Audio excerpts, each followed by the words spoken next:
I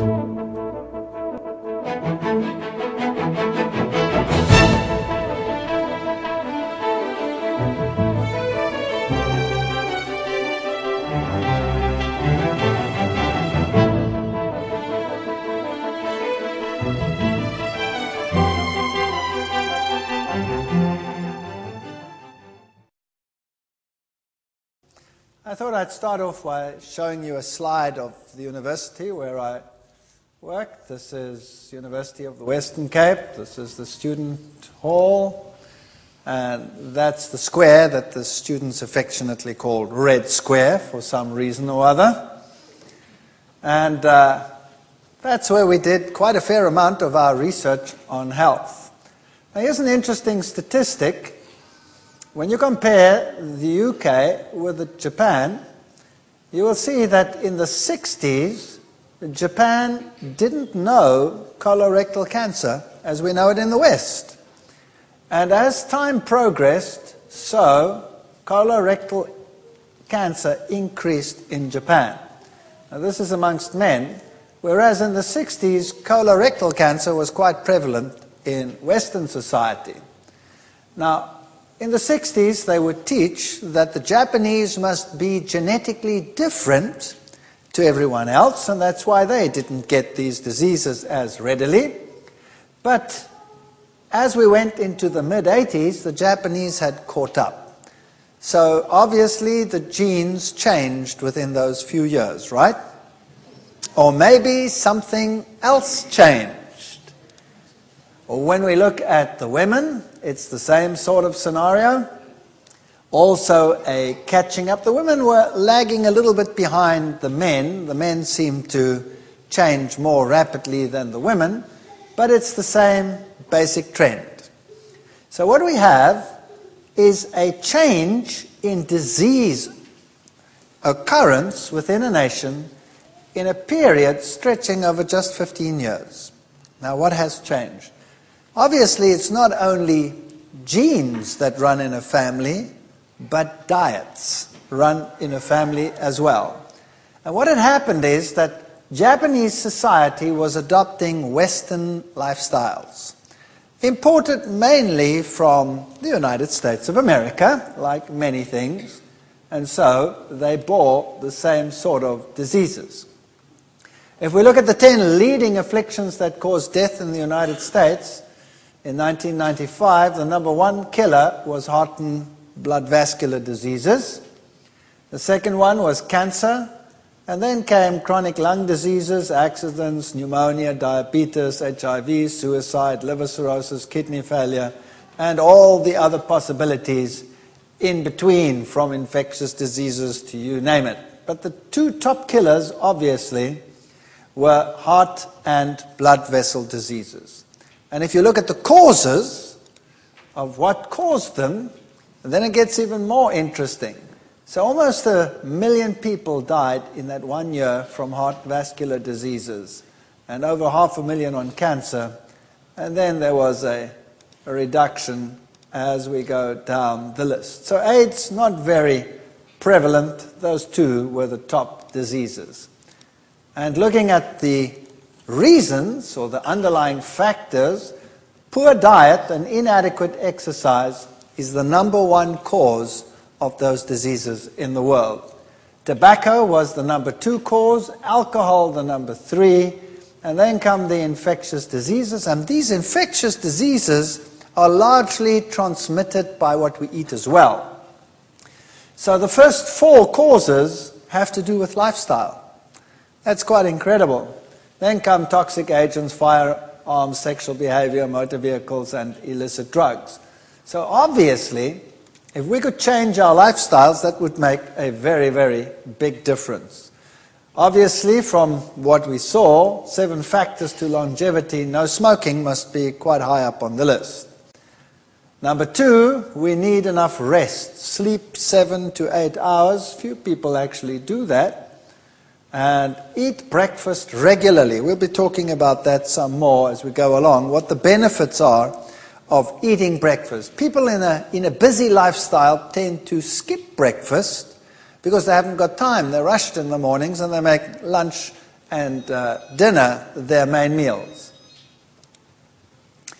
No eating between meals. That is a very important criteria. If you don't eat between meals, you don't have to start the process all over again. Leads to much fermentation. We'll deal with that issue as we go along. Maintaining a proper weight is important. Exercising regularly and moderate or preferably no alcohol. Those would be the factors that science has lifted up as the main ones leading to longevity. Here's an interesting statistic. How many patients are killed by their cures? This is a study that's being done all over the world. This particular article comes from a scientific magazine and it deals with the United Kingdom.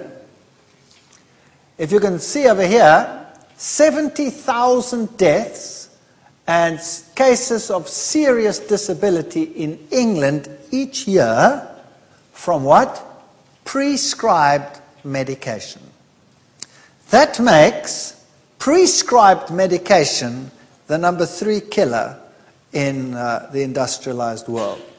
So number 1 killer is heart vascular disease, number 2 killer is cancer, and the number 3 killer in the world, in industrialized countries, prescribed medication. That's not drug use, prescribed, what the doctors prescribe. So incompatibility and medication can lead to death. So it would be a wise idea if one lived healthily and didn't have to consume all this stuff.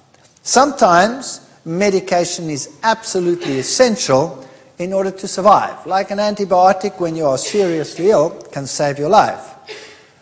A wrong one can kill you. So sometimes one doesn't have much choice. But if you were healthy and you could avoid many of these things, that would be the best of all. A very important factor in modern research is free radical research. Free radicals are charged particles or charged chemicals which create oxidative damage. And we can mop them up by having the right components in our diets. Now, one of the things that we like to use in the world in order to fend off diseases are these compounds that we find in plant foods that will enable us to do this. And people are telling us, take vitamins. If you take a vitamin tablet, you will have a greater capacity to control disease or to get over a cold or to prevent infectious diseases, etc., etc. And if you have regular supplies of nutrients, plant foods, then you will have a better chance of resisting cancer. Vitamin pill fails to fend off cancer. This was an article in the New Scientist magazine. Taking a supplement of beta-carotene, for example, is not equivalent to eating a diet that is rich in fruit and vegetables. Now, what does this actually mean? You see, people today live fast lifestyles. And they know that their vegetables are good for them. We always tell the kids, now eat your broccoli, and the kid says, bah, I don't want to eat my broccoli. Eat your carrots, and the kid says, bah, I don't want to eat my carrots. And so we have this problem. And in a fast food lifestyle where you don't have the healthy foods, the obvious thing is to say, give me a supplement. Just give me a tablet.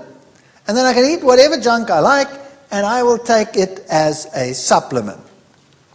And so the cancer societies of the world realized that what was preventing disease, let's say in a healthy society, was their regular intake of foods, particularly yellow foods that are rich in beta-carotene.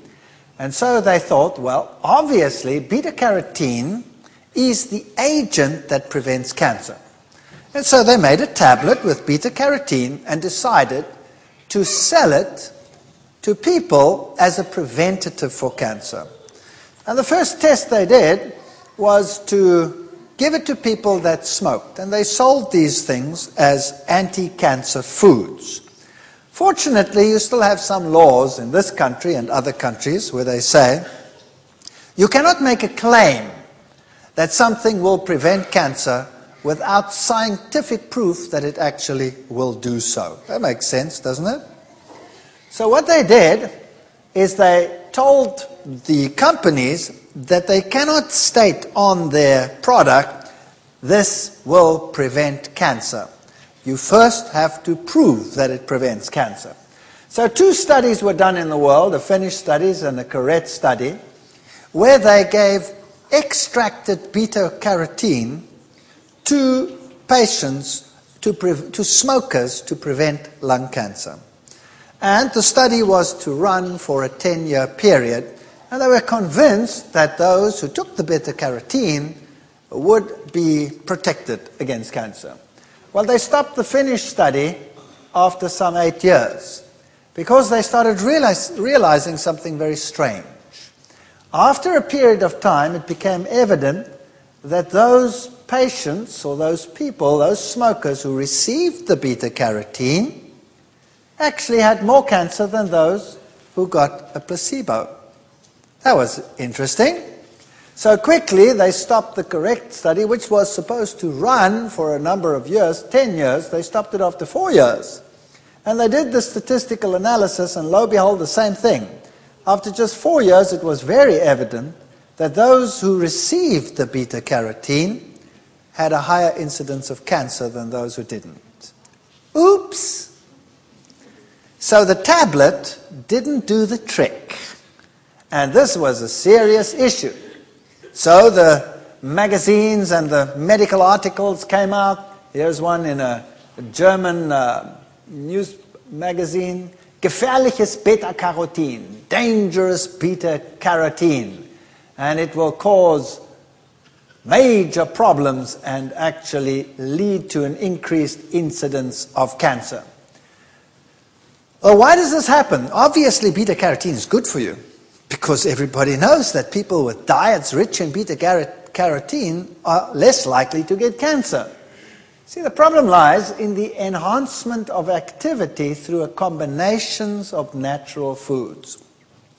In normal foods, you have combinations of E's and C's and other compounds. So if you bite into a carrot, you get lots of beta-carotene, but you also get lots of flavonoids, another group of compounds that can increase the reducing capacity of a vitamin 20 to 50-fold.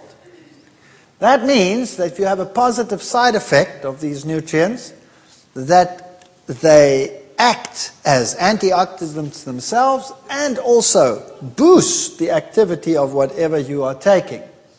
So basically, if you want to have vitamin E, the best way to take it is in a food that is rich in vitamin E. So, for example, wheat germ oil is very rich in this product. 1 teaspoon, 83% of your recommended daily allowance. Sunflower seed oils, all the seed ones are rich in vitamin E. And they even list margarine, we'll come to these later. Blueberries are quite rich, mustard greens, soybeans, and wheat germs. And a list of the top 10 antioxidant fruits and vegetables are strawberry, plum, orange, red grapes, kiwi, grapefruit, white grapes, banana, apple, tomato. Those are the ones. But this doesn't mean that the others are not important. All of them are important. But these are very rich in antioxidants. And the vegetables are garlic, kale, spinach, Brussels sprout, alfalfa sprouts, broccoli, beets, bell peppers, onions, and corns. Although I wouldn't put corn as a vegetable, I'd put it as a grain. Nevertheless, those are sort of recognized as the top ones. So if you want to have a vitamin supplement, there it is. That's the best vitamin supplement in the world. It gives you a balanced combination of all these components and is what we really need. Phytochemical research and health is booming in the world today. And there's a lot of argument about this issue. But I thought it would be perhaps a good idea if we went through this little exercise together. What is a phytochemical? Phyto is plant, chemical is a chemical, so phytochemical are chemicals in plants. That's basically what it means. And in plants, besides the nutrients like the carbohydrates, the fats, and the proteins, you have a lot of these phytochemicals. And some of these phytochemicals are anti-carcinogenic. They fight cancer and they prevent diseases. So phytoestrogen, for example, is a very important phytochemical. And many plant foods contain phytoestrogens. Now don't get confused. A phytoestrogen is not the same as a normal estrogenic hormone in the female. Women produce estrogen, the female hormone, and men that consume phytoestrogen won't suddenly become effeminate. Definitely not. These chemicals are similar to estrogens, but they're not the same. Now, a woman, for example, in menopause will have all kinds of symptoms that are debilitating. And so she will go to the doctor, and the doctor will prescribe hormone replacement therapy. Isn't that right? And he will prescribe estrogens to replace the natural estrogens that have been taken out of the system. What happens then is that you are supplying a synthetic or extracted estrogen to take the place of what you have lost, and it has been found that that estrogen is carcinogenic.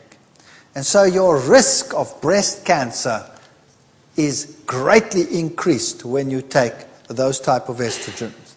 Now, plants contain natural estrogens, which are not like mammalian estrogens, but they compete for the binding site, and strangely enough, these are anti-carcinogenic. And so women and men need these phytoestrogens in their diets. Health benefits of diets rich in phytoestrogens would include, for example, prevention of breast cancer. Gentlemen, in case you thought that that only applied to women, prostate cancer and other cancers are prevented by phytoestrogens. Heart disease and stroke, osteoporosis, menopausal symptoms, brain diseases linked to aging, Alzheimer's, and all of these can be retarded greatly by phytoestrogens. Alcoholism, if you were an alcoholic and you have to overcome the negative effects, then phytoestrogens can help. And inflammatory diseases such as rheumatoid arthritis, all of these are benefited by diets rich in phytoestrogens. So you really want to get those into your diet. They are what we call nature's designer estrogens. Imbalances in estrogen are strongly linked to many major Western diseases, including heart disease, cancer, prostate, and breast cancer. And excess estrogen, that's normal estrogen that you would get in hormone replacement therapy, for example, can promote the growth of cancers. And you want to prevent that. So what can women do, for example, if they want to have a normal, relatively normal, healthy lifestyle when they get into their menopausal years without taking all these medications that can be so problematic? So what are phytoestrogens? Here's a little definition. Phytoestrogens are natural plant molecules similar in shape and size to human body estrogen, but not identical. And this slight difference means they don't have all the same effects of estrogen, and luckily, since some of the effects of estrogen can be nasty. So what do?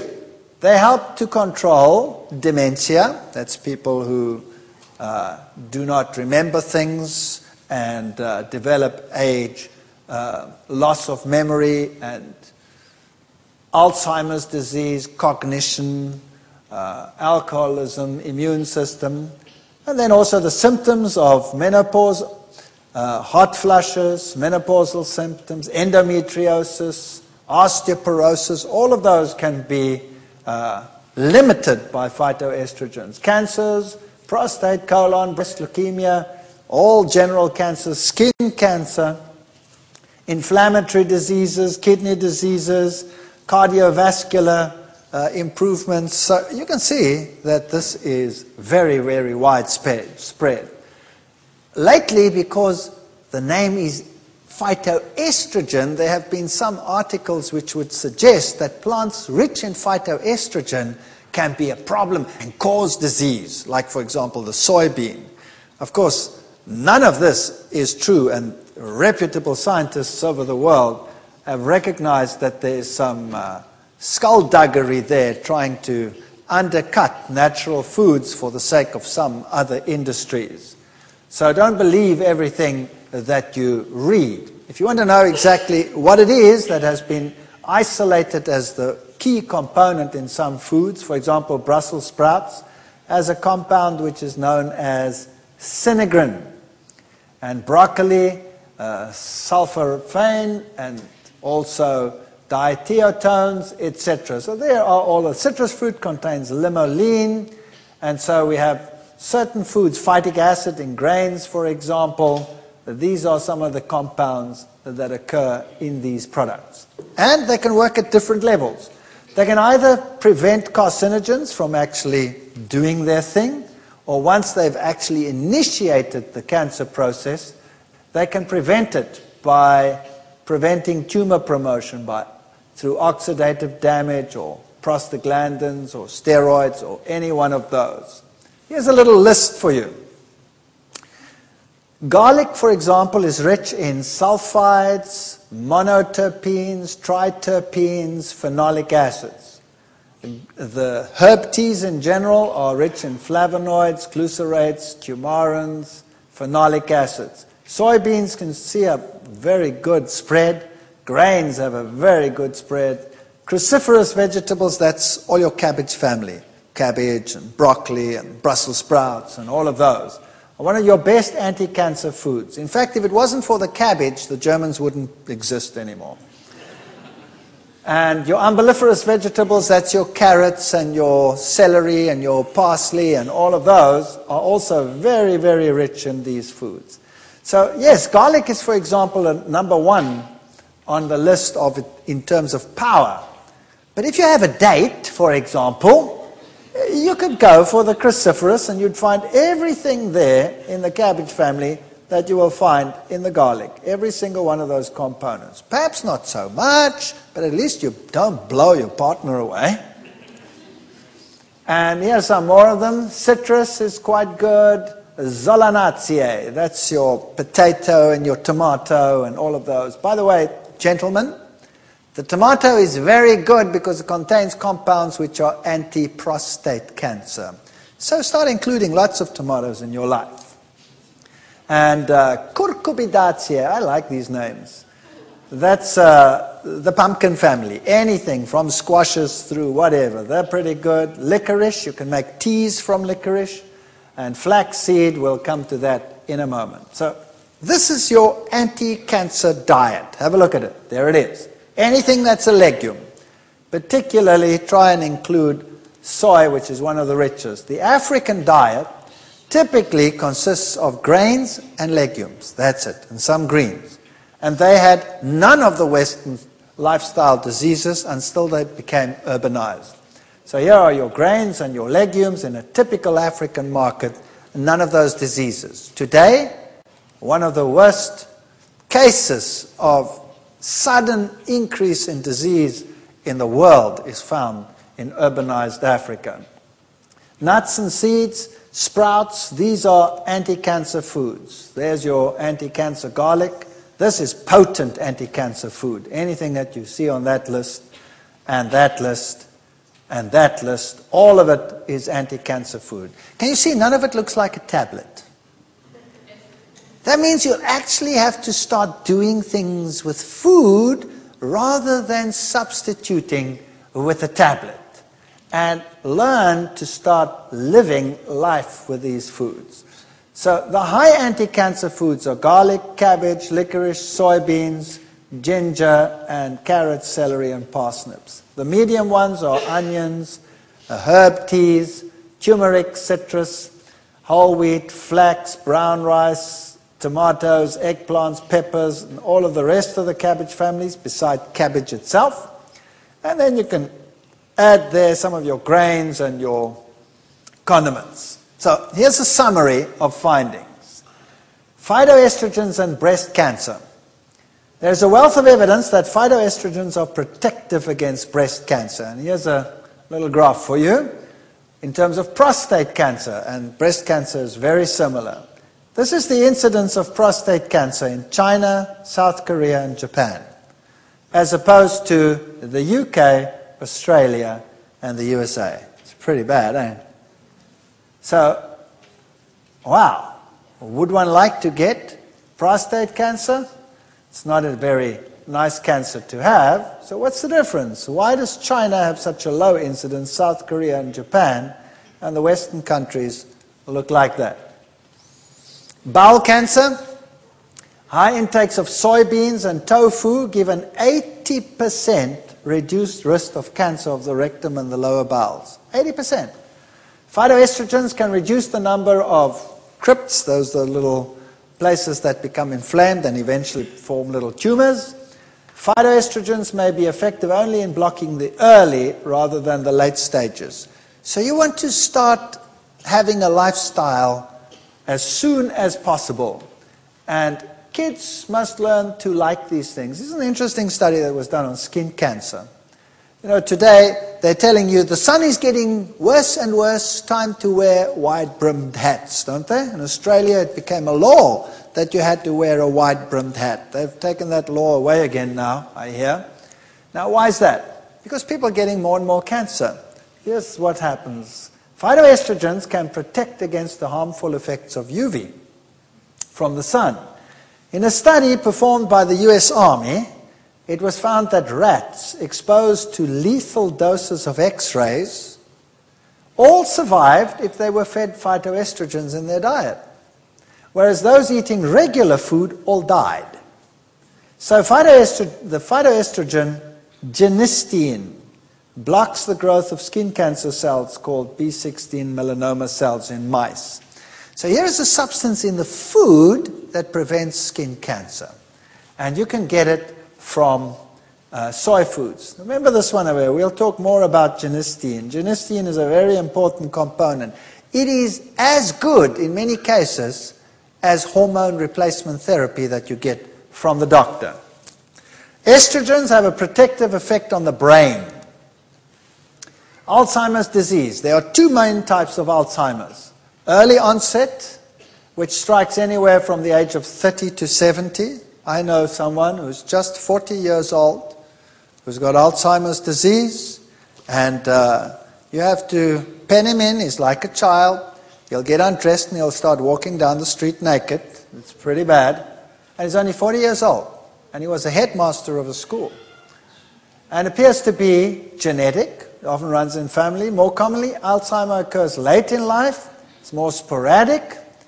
And it is about 1.5 times more common in women than in men. And it seems to be more common in people living in urban rather than rural areas. Why? It's a diet question. Now, why is it more common in women than in men? You see, women have high estrogen levels. And then when they get older, when they start going into menopause, estrogen levels drop. They crash. And then they get the menopause symptoms, and then they get hormone replacement therapy from the doctors, which are carcinogenic. And the whole idea is actually very detrimental. Now, because their hormone levels drop so low, the protection that the brain needs, estrogens, is removed, and they're more prone to Alzheimer's disease. Men also have estrogen. We have everything a woman has. We just don't have the high levels that a woman has. But the man's estrogen level doesn't drop throughout his lifetime. It stays relatively constant. So we don't have that time period when we get old, when estrogen levels suddenly drop. And that's why men have a protection against Alzheimer's disease. Cancer of the uterus, there's a 54% reduction if you have foods high in phytochemicals. Stomach cancer, regions in Japan that have high tofu intake, for example, have the lowest rates of stomach cancer. If they eat a lot of salted fish, for example, they have high incidence of cancer. If they eat a lot of tofu, they don't have the cancer. It also boosts antioxidants, for example, vitamin C and vitamin E. Phytoestrogens also work as antioxidants, and they prevent us from making the bad kind of cholesterol known as LDL cholesterol. So, very, very good. It also improves the flexibility of the blood vessels. In your blood vessels, there are muscles and all kinds of layers, and the blood vessel has to remain flexible. As you get older, it gets impregnated with fats and it gets less flexible. Well, if you have phytoestrogens in your diet, you can even get back to your normal responsiveness. So normally, as you get older, because the blood vessel gets less and less flexible, your blood pressure starts rising. If you have lots of phytoestrogens in your diet, your blood pressure can stay low. And that's very, very nice to have a low blood pressure. Low blood pressure that is detrimental is one when you get up, you're dizzy, you don't know what's going on. But a low blood pressure where you don't get dizzy means your blood vessels are still flexible. That's good. Phytoestrogens also help bone. Like estrogens, they make bone-dissolving osteoclasts less active. You have two types of cells in your bone working. The one is the osteoblast that builds calcium into the bone. The other one is the osteoclast that takes calcium out of the bone. So if you have phytoestrogens in your diet, the ones that break down the bone become less active, and so you don't lose as much calcium from the bone. Menopause, reduced hot flushes, dryness of the reproductive tract, cholesterol levels, bones, skin condition, brain function, all of these are helped by phytoestrogens. 70% drop in estrogen levels when a woman goes into menopause. And so they get hormone replacement therapy, as I said, which has many side effects.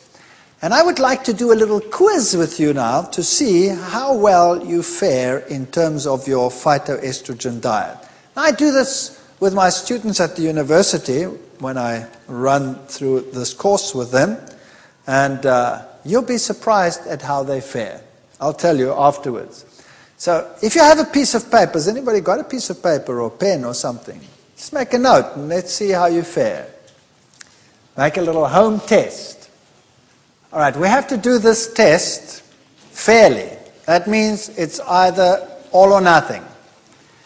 Do you use soy milk in place of dairy milk each day or almost daily on cereals and in cooking? If the answer is yes, you get 5 points. If the answer is no, you get 0. Okay?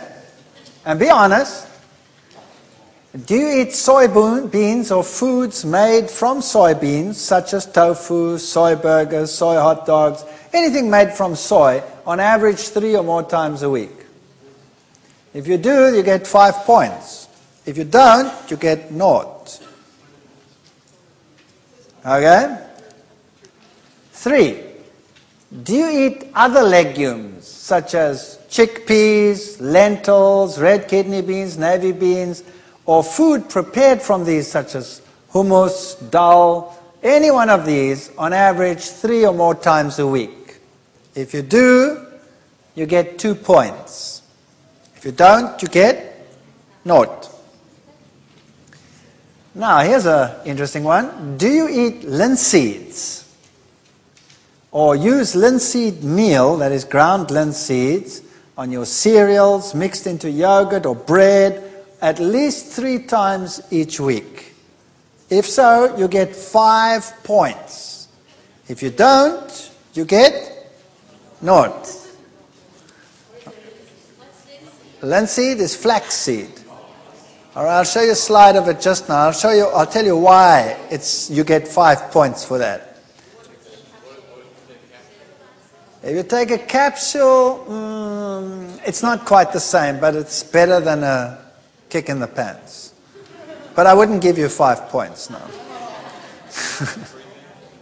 Do you add sprouts, such as alfalfa or soy sprouts, to your salads or sandwiches once or more per week? Then give yourself 3 points. Then, do you on average eat 2 servings of fruit, fresh, daily, or pieces of apricot or whatever, even dried fruit. Do you regularly, daily eat fruit?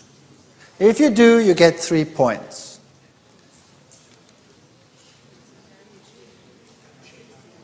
And then, do you, on average, eat at least 5 servings of vegetables of a variety of colors each day?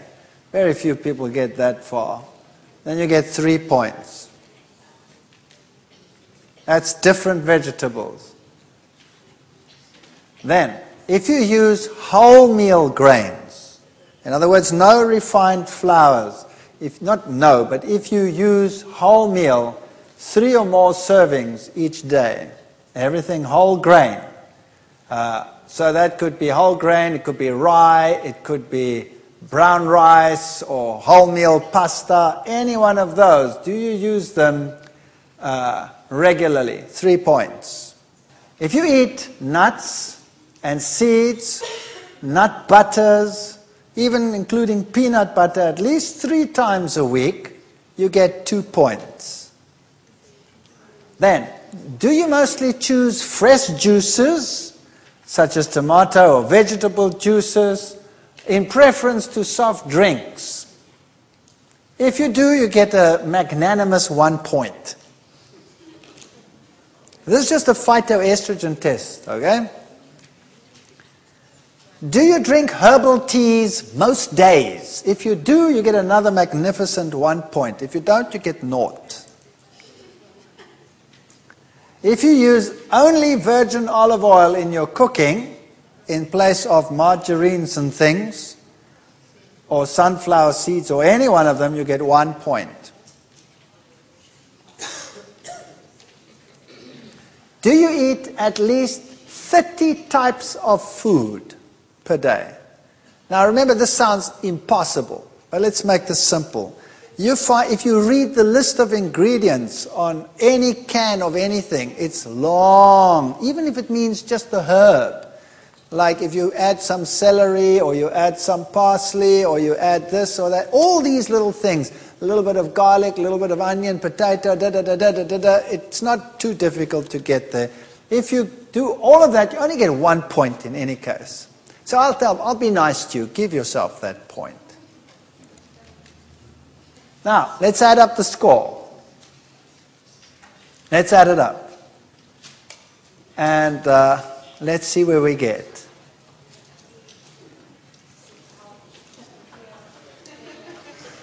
All right, let's see what happens. Who in this audience gets between 26 and 35 points? All right, there are 1, 2, 3, 4, 5, about 6 or 7. Who fall into the second category? 16 to 25 points. There are quite a few that go up there. That's pretty good protection. If you fall into those categories, you're pretty good.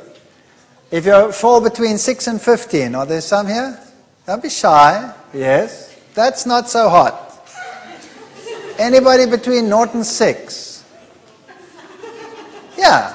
Guess what the average is for a typical secular university class like I have? I have about 450 students I had in my class. Guess what the average was for all of them? Under 3. So all fall into this category. Every single one in the world out there. That's pretty bad. Now, I'm talking here to a society that should be health conscious. And so we had some in there, we had some in there, and we had quite a lot in there, and we even had quite a few in there. Right? So there is a lot of room for improvement here. A lot of room for improvement. Proteins. How much protein do you actually need? Well, let's just backtrack. Number one, if you want to be healthy, you have to have a variety of foods in your diet of plant origin, and that will supply phytochemicals, right? That was the one point. Second point, now we're going to deal with the bulk dietary foods in what we are eating. Number one, proteins. How much protein do I need? Well, the World Health Organization, the United Nations University, and the FAO say that adults need 0.75 grams per kilogram per day. Now, that's very little. I know that you work in pounds, so it's about 2.4 pounds to the kilogram, if I am correct there. And you can work it out, how much you actually need. You need very, very little protein. But mankind actually consumes vast quantities of protein. And anything that you consume more than you need becomes a problem. I'll tell you why. Because protein contains nitrogen. And when you break down a protein, you build it into your body as your own proteins. That's fine. But if you eat more protein than your body needs, you cannot store it. We cannot store protein. We can only store fats and carbohydrates. So we would have to change the protein we eat into a fat or a carbohydrate. That means we have to split out the nitrogen, and it gets split out as ammonia, which is toxic, and we convert it to urea, and we have to get rid of that through the kidneys. But it's a toxic substance. And if we have too much protein in the diet, that means we put a toxic load on our system. So better not to eat too much protein and rather eat more carbohydrate. Now what does the world teach you? That if you have a lot of carbohydrate, you're going to get what? Fats. Is that true? Or is it not true? In actual fact, it's not true. If you eat refined carbohydrate, you're going to get fats. But if you eat whole food carbohydrate, you will not get fat. All right. Let me make an analogy. A car is built of iron. Is that right? The engine block is built of iron, and the chassis is built of iron. The whole car is built of iron. So the obvious fuel for the car to run would be iron. So that's why you fill up your tank with iron filings. Is that correct? No. What do you fill up your tank with? With gasoline. With gasoline. Because you're going to burn that. Now the same applies to the human body. The human body, the structural component is protein. So you're built up largely of protein. Now you don't want to run on protein. You want to run on carbohydrate. That's the fuel of the body. And when you burn the fuel in the body, you produce carbon dioxide and water. The water is useful to you. The carbon dioxide, you go, and it's gone. Right? Whereas if you burn protein, you get all these accumulated toxins in your body, these harmful compounds. Your ammonia has to be converted to urea. That may not get too high a concentration, or else you will die. The sulfur in the protein has to be built out. That creates sulfate, sulfuric acid, so you're creating an acid system. You have to neutralize that by releasing calcium from the bone. You are creating problem after problem by eating too much protein. Whereas if you eat carbohydrates as fuel, you don't have that problem. If you eat refined carbohydrates, you have a problem, as we will see in a moment. So which proteins are better, plant proteins or animal proteins? Which one do you think? Well, you see, when I first started doing research on this, I applied for a research grant to show that there was a difference between plant and animal proteins in terms of their effectiveness. And guess what? They turned down my request because they said a protein is a protein is a protein. Doesn't matter what you eat, it won't have an effect. When you digest it, you'll get amino acids and you make whatever you want out of that. And I argued, no, it's not like that, because the ratio of amino acids in a plant is going to be different to the ratio of amino acids in an animal, but they didn't buy that.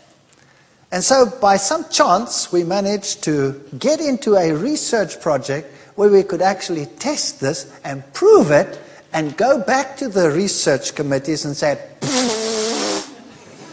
and then they started funding it. That was fun. And today, this is common knowledge. Here's an article in the American Journal of Clinical Nutrition. A high ratio of dietary animal to vegetable protein increases the rate of bone loss and the risk of fracture in postmenopausal women. Women in the highest quintile of ratio of animal to vegetable protein had nearly 4-fold greater risk of fracture compared with women with low ratios. Independent of other risk factors including age, calcium intake, weight, estrogen use, smoking, alcohol use, and total protein intake. So if you were to consume animal proteins, you were at least 4 times as bad off as when you were consuming plant proteins. Now, this publication came out in 2001. We actually started this a lot earlier. Why? Because certain amino acids, for example, are rich in sulfur, like this one over here, cysteine and methionine. And if you have lots of those, and animal proteins have a lot of those, you place a tremendous acid load on the system. You see, plant proteins contain more branched-chain amino acids than do animal proteins, and they are easier to digest than animal proteins. If you have branched chains on your amino acids, then your protein is nice and loose. It's globular. If you have non-branched chains, you have a very compact protein. And in order to digest that compact protein, you have to punch it out. So you have to create a far more acid system in your stomach, for example, in order to do that, to unwind that protein so that your enzyme can start cutting it up. So, for example, if you had to have a diet high in protein but plant proteins, the pH in your stomach would never go lower than 4.5. If you put an egg in your stomach, it drops to 1.5. That's battery acid. Do you know that American society and Western society in general, their favorite product to buy and the number one product to buy is an antacid? Isn't that right? Don't they advertise antacids on your TV from morning till night? Absolutely. Why? Show me the animal out there in the world, an elephant or a gazelle or any one of them with a bottle of antacid tied to its back. There's only one creature that does that, and that's us. Maybe we're putting the wrong thing inside so that we produce all that acid. Maybe we should never do it. So, plant proteins have very high levels of an amino acid called arginine and glycine in the blood than do animal proteins. And these levels are associated with protecting against clogging of arteries, for example. So we did a little test, and we fed rabbits on diets which contained equal amounts of protein. The one group contained an 18% protein ration derived from soya, and the other one from casein. Now, what is casein? Casein is the protein you find in dairy products. So you'll have it in cheese and in milk and in all of those. And look, when they were fed soya, they had high levels of arginine. When they fed casein, they had low levels of arginine. Now, arginine is your detox amino acid. It helps you to get rid of the excess nitrogen. You want lots of arginine in your diet, and you only get it from plant foods. Glycine is the other one you want high.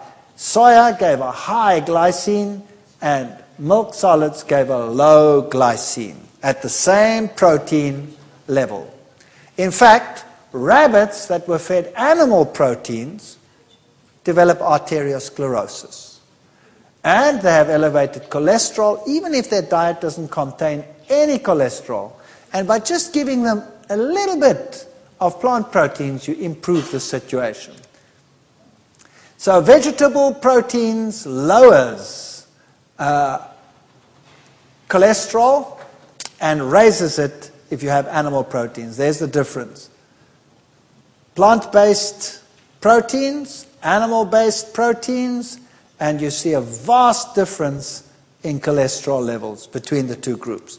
So overall, the healthier protein to take is plant protein. I'll just run through this quickly before we go to the next category. The 10 animal proteins that cause high cholesterol in rabbits.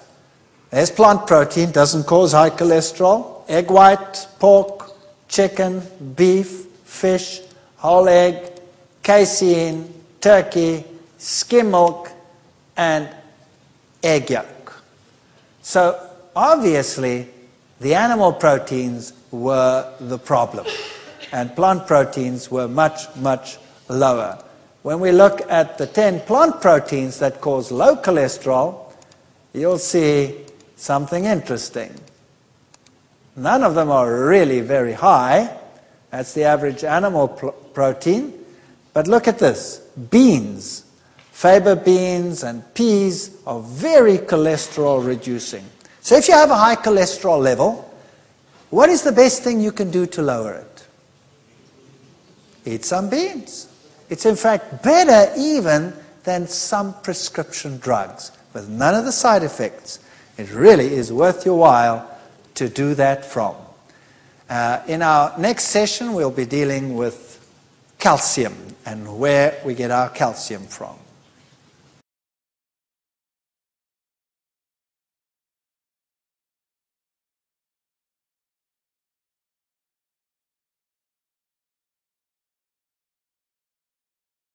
Right, in our previous session, we looked at the effect of plant protein versus animal protein in the diet. And now we want to look at what the effect would be on calcium and where we should get our calcium from. What does the world teach us? What is the best source of calcium in the world? Milk. You have to get your milk. Now, I'm not going to deal with that in detail. We'll be doing that tomorrow.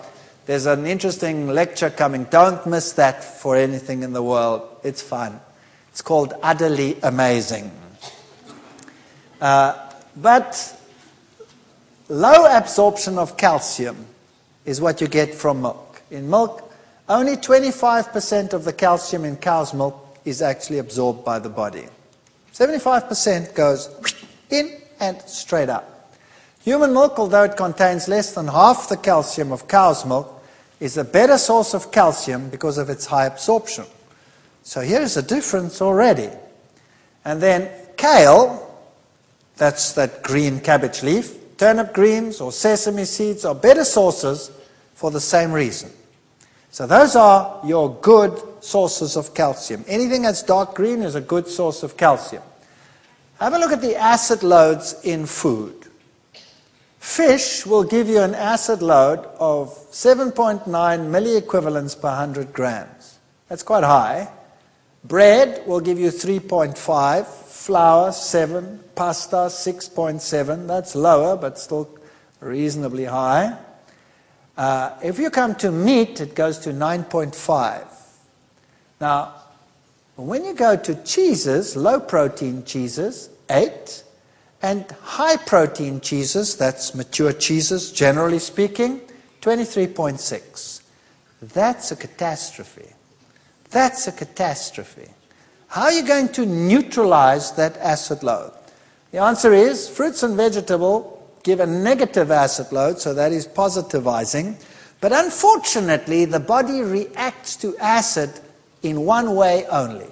When you get it into your diet, there's a hormonal response that kicks in and you get calcium stress. So here is average urinary pH when you fed rabbits soy versus casein. This is an experiment that we did.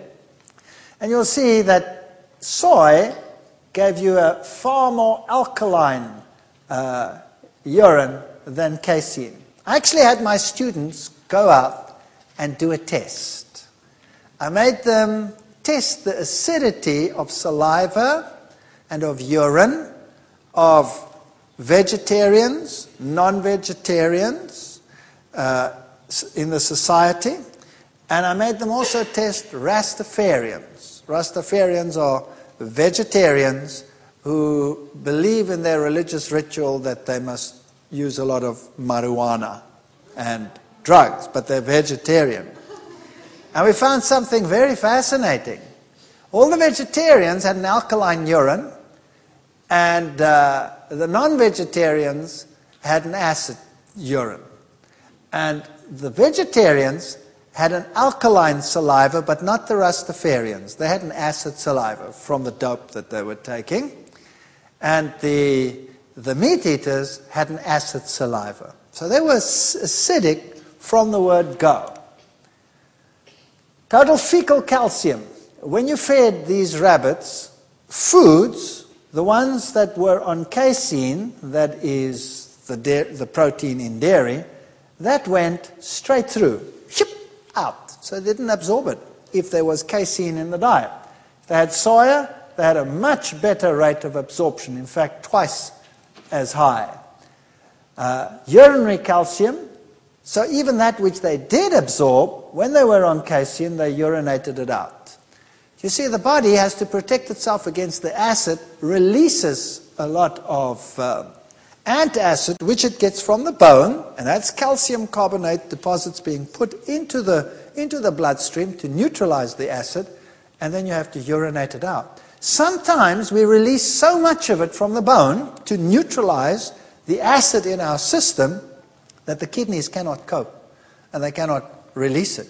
Then you have to precipitate it. Where do you precipitate it? In your joints and all over these places. And then what you get is you get stiff joints, and you get gout and pains and arthritic diseases and all of those. All products of the type of food we are eating. So this is the type of food where you will get a good plant protein source that will not be osteoporotic, calcium releasing. There's the soybean. You can soak it and freeze it and use it whenever you want to. Greens such as kale, broccoli, bok choy are as good as milk in terms of calcium absorbability. There are all the journals that confirm these experiments. What you see on the screen there is your calcium source. Have you ever seen a horse run after a cow and say, "Excuse me, could you satisfy my calcium needs for me today?" Yes or no? No. There's only one creature in the world that does that, and that's man. You think cats do it? Or do we induce cats to do it? Did you know that the veterinary societies in the world have issued warnings, do not feed your cats milk, because they get kidney failure from the high acid load that it produces, and then they start urinating blood, and then your cat dies. So take away the plant proteins from your cat, and it will not get it. So not even a cat should have it. But humans, well, who cares? They can have it, right? So these are your calcium sources. Now, let's have a look how phytoestrogens help bone.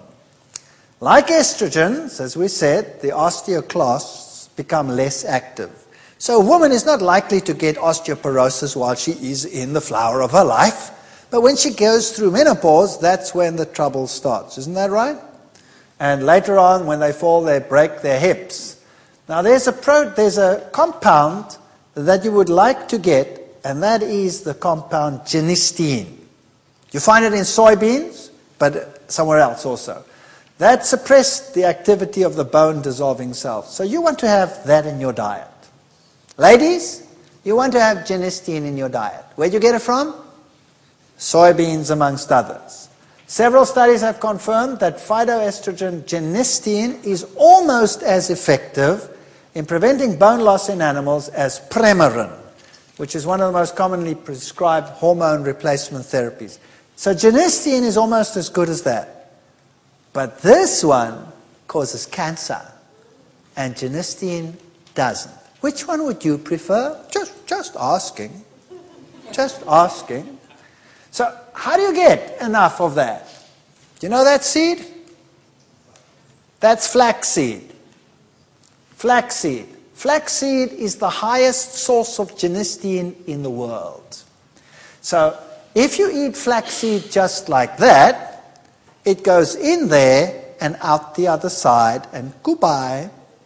So what do you think would be a good thing to do to flaxseed? Grind it. Put it in a liquidizer and go, then you have ground flaxseed. Put it in a bottle, put it in your refrigerator. When you have breakfast, when you have muesli or granola or one of those in the morning, take flaxseed, a teaspoon or two, and pour it over it. If you have porridge, put it over there. Put it in your bread, bake it in there. How many points did you get for flaxseed? 5. Now you know why.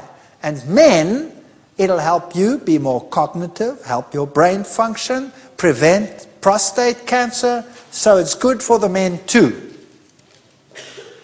Improved mineral content and density in a bone. A Danish study which found that soy milk containing naturally high levels of phytoestrogen actually stops bone loss that would otherwise occur in women after menopause.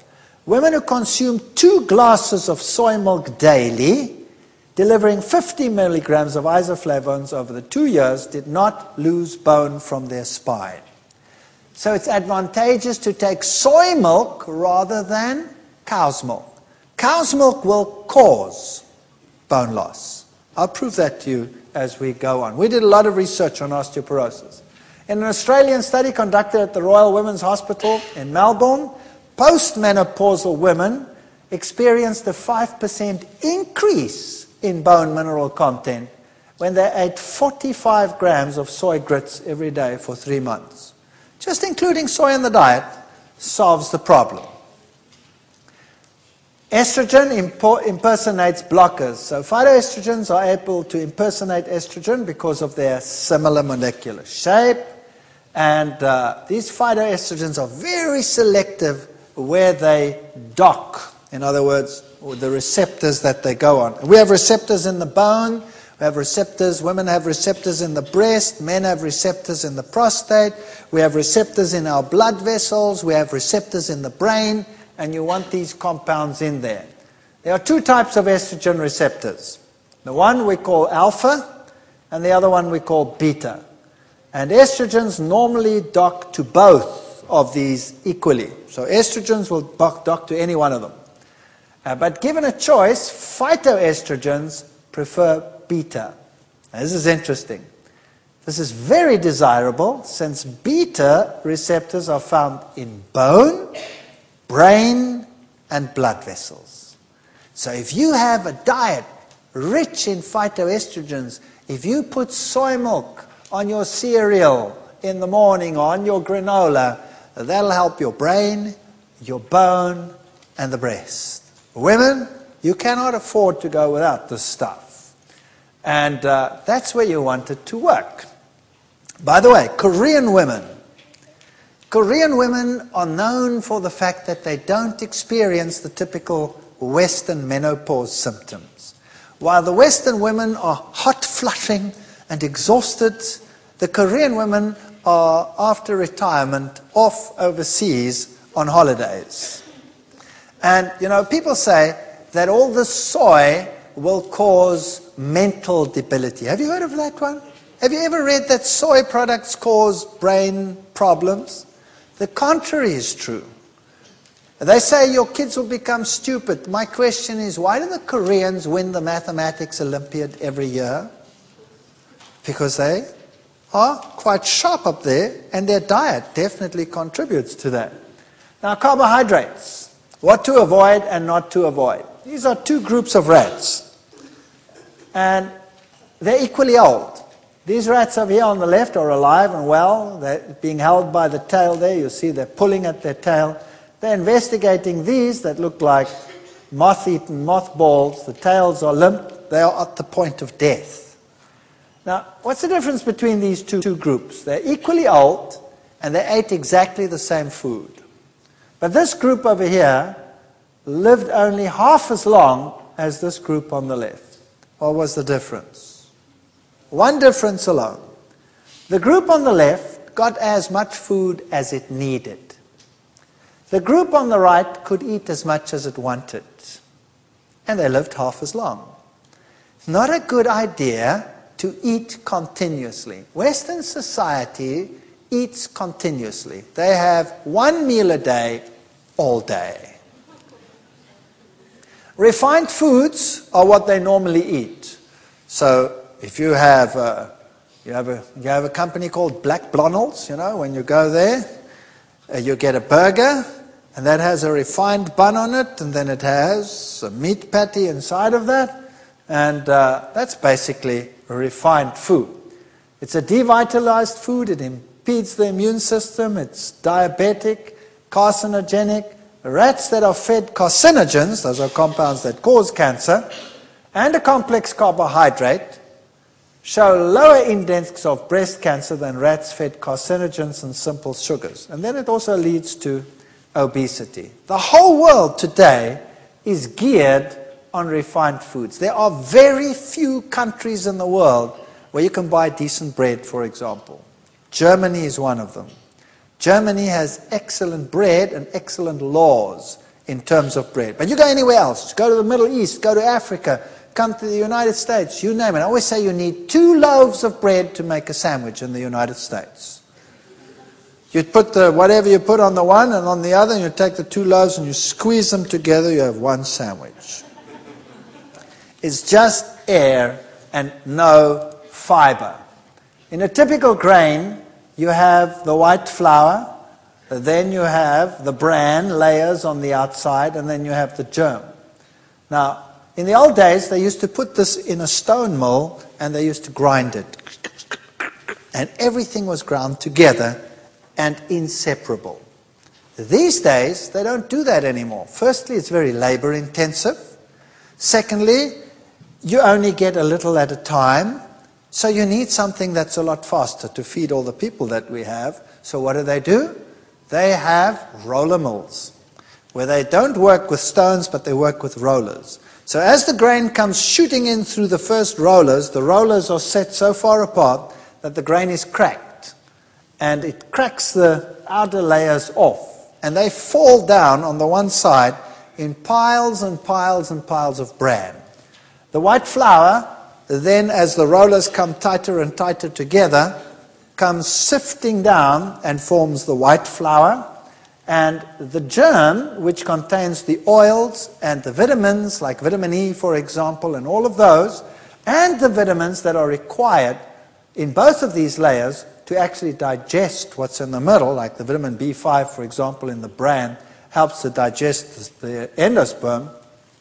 Those fatty germ layers, they stick to the rollers because they're full of fat. And then they have scrapers on the rollers, which scrape that off, and it comes off later as a big clump. And that's called the wheat germ. So now they have 3 packages, which you never had in the old days. You had 1 flour, stone ground, with all of those components in. Now you have 3. That's pretty good for industry. Number 1, it goes very fast. Number 2, you can now make 3 packages instead of 1. So they sell you the white flour, which makes you constipated, number 1. Number 2, it gives you a glucose surge. Glucose levels rise very quickly. Gives you all kinds of problems. So when you put it in the system over here, and it has to pass all the way down, there's no roughage to take it down. So when you go to the toilet, you have a veritable squeezing experience. And you have room for those magazines, so you have something to read while you are having this eye-popping adventure. Not a good idea. So they realize they have a problem, so what do they sell you? They sell you bran. And they say, here, have a high bran breakfast. And they give you all the bran for breakfast. Pathetic. It helps to get the food down, but it doesn't help the next meal or the next meal. You need to have all these things together. And what do they do with the germ? They put it into the creams and into the shampoos, and they say, put it on your head and on your skin. And when you erupt in all kinds of pimples and boils and carbuncles and varuncles, you put it on the outside. Why are you erupting in the first place? From the toxin that's on the inside. So we have all kinds of solutions for this terrible problem. And junk food is bad news. A gut feeling. If you thought junk food would merely make you fat, think again. You could also be fattening a hungry mass of alien gut bacteria that may repay you with bowel disease or even cancer.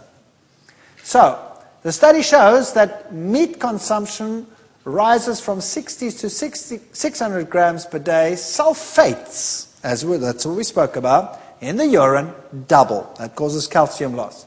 And sulfites in the feces increases tenfold. Now, what does that mean? Right, in your intestine, you have certain bacteria. And you want to have healthy bacteria. Do you remember they always tell you that if you run low on bacteria, what should you eat? Yogurt. Now, what type of bacterium do you have in yogurt? Lactobacteria. Now, after you are weaned, you don't need lactobacteria. You're not supposed to have lactose. Which animal still consumes lactose after being weaned? None. But lactobacteria are better than no bacteria. So they say that's how you augment it. But that's not what you really want. The type of bacteria you want is known as a methanogen. Those are the healthiest ones. There's a big study done at the Dunn Nutrition Center at Cambridge University. So let's say you're eating your proteins and your carbohydrates, and then you have bacteria that help ferment these things, and they produce various compounds. Now, the most common compound that you would find is the carbon dioxide production and the hydrogen production. That's if you have a lot of carbohydrates in your diet. If you, however, have animal proteins in your diet, you get a lot of sulfurs forming, like I've explained. Now, that changes the bacteria. Bacteria that can handle the sulfur are called sulfate-reducing bacteria. So if you have a high meat diet, you will have a lot of those bacteria in your gut. If you have a high plant diet, you will have a lot of methanogens in your diet, in your intestines. Now, when they break down the products, they produce a gas, which is methane. So, if you have these, they will produce sulfides, which are toxic and cause cancer. Now, there's one way of telling which one of those you actually have. Methane is explosive, but it's generally odorless, right? Whereas the sulfur ones contain, well, this noxious sulfur compounds. Have everybody ever dropped a stink bomb? That's hydrogen sulfide. It's pretty smelly. So if you are feeling airy one day, notice the aromatic experience, and that'll tell you what type of bacteria you largely have in your intestines. You can be explosive and odorless, that's fine. Sometimes if you eat abnormally or in between meals, you will also have acid production, and you'll also have a shift in bacteria. To have a healthy gut, get methanogens in there. And if you explode, so what? Nobody will notice if it's silent. Here is colon cancer and mortality. This is roughage in the diet. And notice the more roughage you have in the diet, the lower the incidence of cancer. So you want that roughage to be in your diet. If you don't, you get what we call diverticulosis. This is what happens when you sit on the toilet and the eyes come out during the process. The same happens in your gut. You make balloons as you put the pressure on. And it forms little sacs. And eventually those sacs fill up with debris, and it can't get back, so it just hangs there, and then it gets inflamed and infected, and later you get colon cancer, and you get sick, and you're a big problem. Here's something else that's interesting. This is the response to a glucose meal. In other words, if you had to go and eat refined food, or kids, if you had to go and drink a glass of Coca-Cola, or drink a glass of any bubbly cool drink out there, the average Coca-Cola will contain 12 teaspoons of sugar per can. 12 teaspoons of sugar per can. Imagine the sugar load you give a little kid with a small body by knocking 12 teaspoons of sugar back in one go. What happens? Here is a glucose meal. Here's plasma glucose levels. So here's a glass of sugar water, and you're drinking it, and immediately up goes the glucose level in the blood. And then it has to be brought down, because if it doesn't get brought down, you will go into a coma. So the body responds by an enormous insulin release. So that's the response of insulin immediately after that glucose meal. And because the insulin level is so high, the glucose level drops like a rocket. And it drops to lower than normal resting level. Normally you're there, but because you've had too much insulin released, it now drops to that. We call that hypoglycemia, low blood sugar. And there is hardly an individual in the United States of America that doesn't suffer from hypoglycemia, because they have refined diets. Here's the same amount of sugar when you give a diet with fiber in it.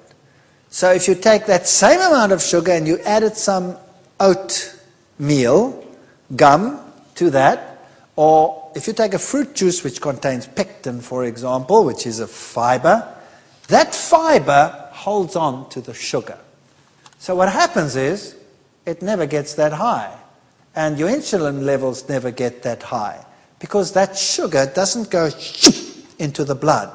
The fiber holds it in the gut. And as the food goes down the gut, so it releases it slowly, little by little by little.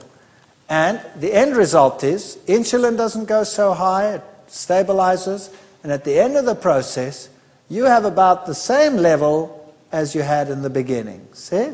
No hypoglycemia. Now what happens when you're hypoglycemic? Firstly, you get nervous, and then you crave something to eat, because you also get a sugar craving. And that's why you keep on noshing between meals.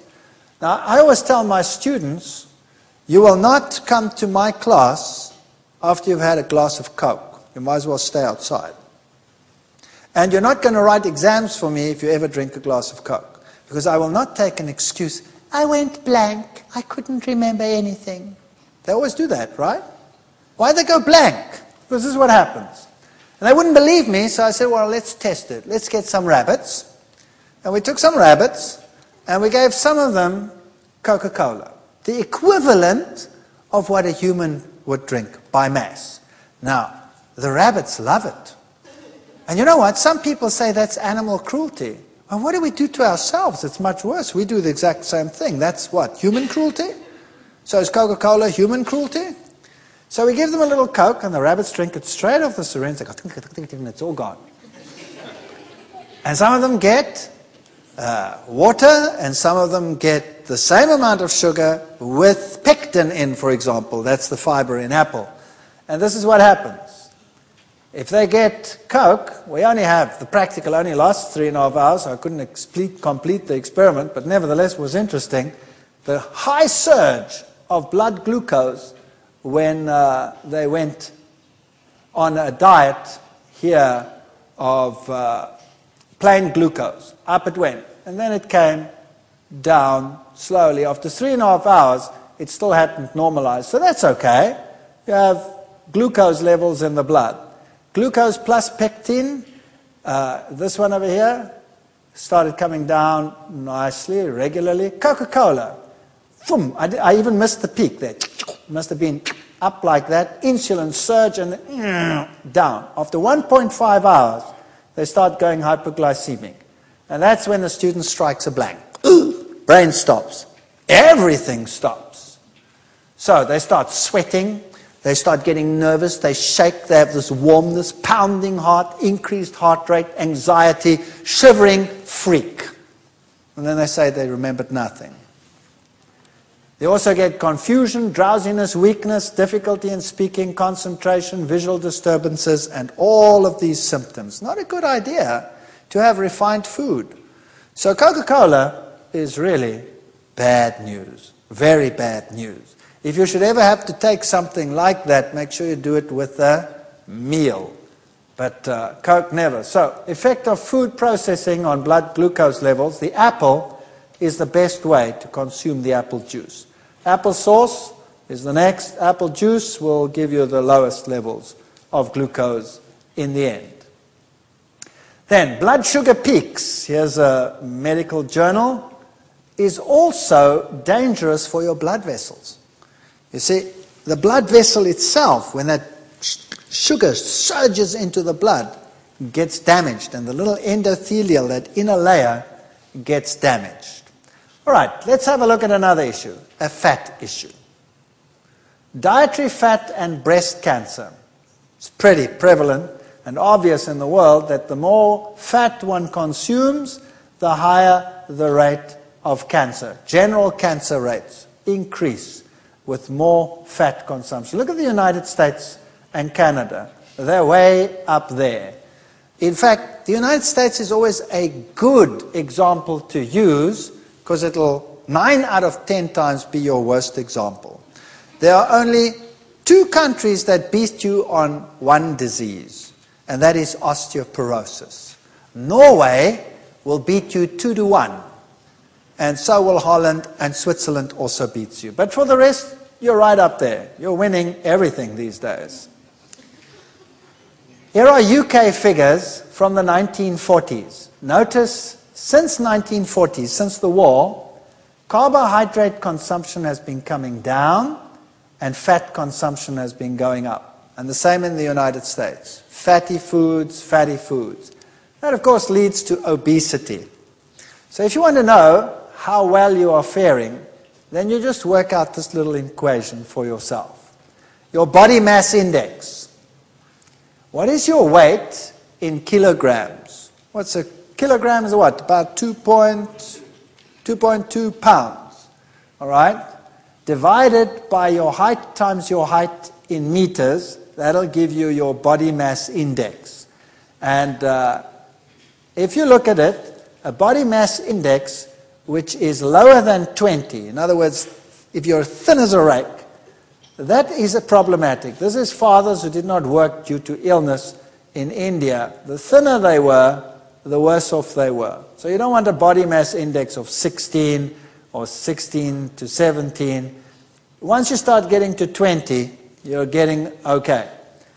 Then you stay okay till about 26, 27, 28. Then it starts getting problematic. 30 is still okay. Once you have a body mass index of 32 or higher, then you have a problem. So you should be able to just work it out for yourself. Just take your weight and your height and divide. So that is bad news.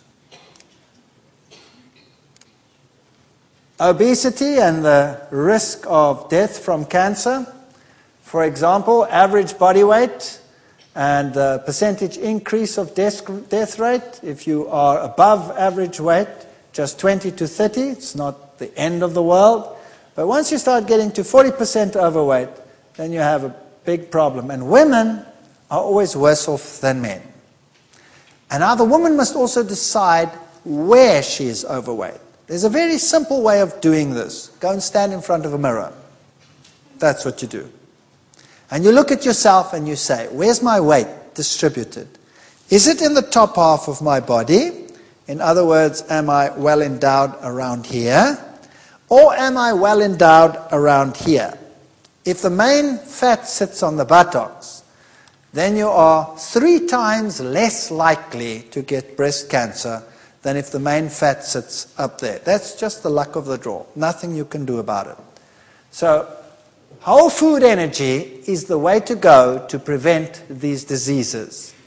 Bananas, potatoes, legumes, grains, all of these foods. Partially processed foods like tofu, for example, are also very good still. Breads, whole grain breads, nuts, seeds, fruits. If you have lots of those in your diet, then you will have, number 1, high phytoestrogens. Number 2, the right ratio of protein, the right type of protein. You'll have whole carbohydrates, no surges, none of these things that make you obese. It would prevent obesity, would prevent cravings between meals. And these are the very best tablets that you could consume in your life. Start getting variety, variety, variety into your life. And if you find a shop that looks like this, go ballistic. Visit it. Enjoy it. And food actually is fun when you're shopping in a shop like that, isn't it? It is fun. Is this enough energy to actually get things done in the world? Here are 2 groups of people. The one is they're both athletes, and the one group over here is getting one type of diet, and this one another type of diet. The top group over here is getting a high carbohydrate diet. And the bottom group is getting a low carbohydrate diet. That means they're eating more meat products, for example. Now they start training. So they go for a jog in the morning for their training. They're training for a marathon. Notice that when they run, their glucose or their glycogen levels in the muscles drop. Boom. Now you're burning the energy in your muscles. You're running. Down they come. And now you go home and you start eating and you relax. The one on the high carbohydrate diet recovers to there by the next day. The other one only recovers to there. The second day they go jogging. They meet for training in the morning. Down comes this level, down comes that level. Now they recover during the day. That one goes to there, that one to there. Third day. Can you notice that the gap between the two is getting bigger and bigger and bigger? Now, this one is staying just below those levels. Now, if this one were to stop training for one day prior to the big match, where would he recover to? Easily back to his normal level. Isn't that right? In fact, he might even recover if he rests 2 days before the event higher than his normal level. Whereas this one would go that much, and the gap would always be tremendous. Now the two sets of athletes start getting ready for the run. Which one is likely to have the greatest stamina? The top one, no doubt. So that is why athletes today have to go on high carbohydrate diets, or else they cannot compete in a competitive world. So glycogen is essential for prolonged exercise, and exhaustion is due to a reduction in muscle glycogen. And we need to make sure that glycogen stays high. Work, of course, uses it up, and fat cannot produce the same amount of energy, speed energy, as glycogen. It's not as readily available. Over long term, yes, but not readily available. So 625 grams of carbohydrate per day leads to maximum replenishment of glycogen in athletes. Now, let us say you are overweight and you want to lose weight. What do you do? Tell me what you do. What is the best training, they say? What should you go and do? Go jogging, right? Or go and do heavy training. Today we know that that is no longer true. I've worked with these sports training institutes. We've done research projects that are amazing in this field. I want to tell you something very, very simple. If you want to lose weight, if you want to burn fat, then never do strenuous exercise. You will not burn fat during strenuous exercise. You will only burn glycogen, because that's the fast burner. Are you with me? If you are going to go for a heavy run to lose weight, you will lose glycogen, which you will recuperate with your food. You will not lose 1 ounce of fat. If you want to lose weight, what must you do? You must walk. Go for walks. And walk so fast that you never have to pant. That's how fast you must walk. Walk on a steady incline, and that you work up a nice sweat after a long walk, but that you don't have to go. That's the way you lose fat. If you're going to train hard, you're not going to lose fat. You're going to lose glycogen. So, even 10 minutes of walking per day is better than hard exercise. And science has found out that short exercises, 20 minutes, 10 minutes per day, is just as good as people that train themselves half silly. Isn't that amazing? So if you want to lose weight, go for walks. And try and walk on steady inclines if you can, which is difficult in your country. If you want to have endurance, how do old tennis stars, how did Steffi Graf manage to stay there so long? She had to change her diet. How did Boris Becker manage to stay there so long?